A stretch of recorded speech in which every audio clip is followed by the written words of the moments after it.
Hi folks, in this video I wanted to show you a quick bit of Maya customization that might speed up your workflows. Maya works with what we call shelves, so each one of these is a shelf. So every shelf will have different shortcuts and different tools on there.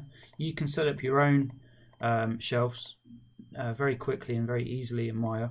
So if you find that you're constantly using one of these tools or you're coming up to one of these menus and using a tool all the time and it's not appearing on these shelves, you can set up your own custom shelf and that will speed up your workflow a hell of a lot. So in order to do that, you can do it a number of ways. You can either go to this little icon here, the little cog, to edit your shelves, or you can come up to Windows, Settings and Preferences, and Shelf Editor.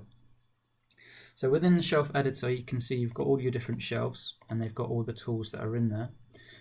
If you want to make your own, new, and let's just call it,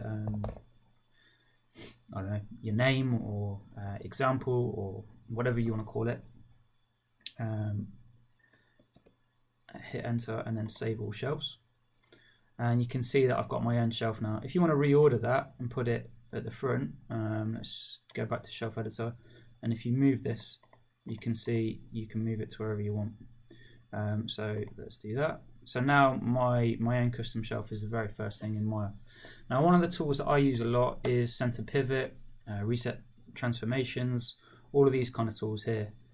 Freeze transformations, if we go to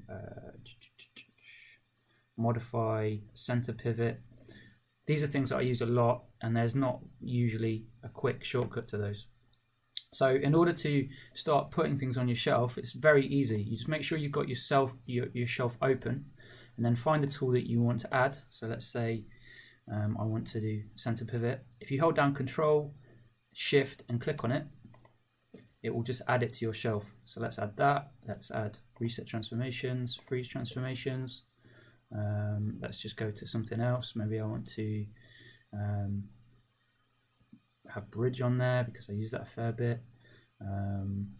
Merge to center, and then that will do.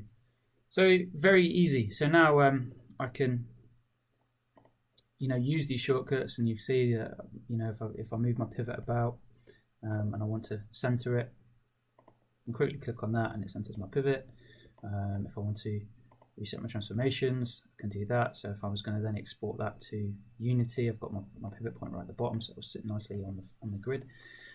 And then, as I say, I can use anything up here. So that is a nice quick way to have your own custom shelf that will allow you to drag in your own tools that you use a lot. All right, folks.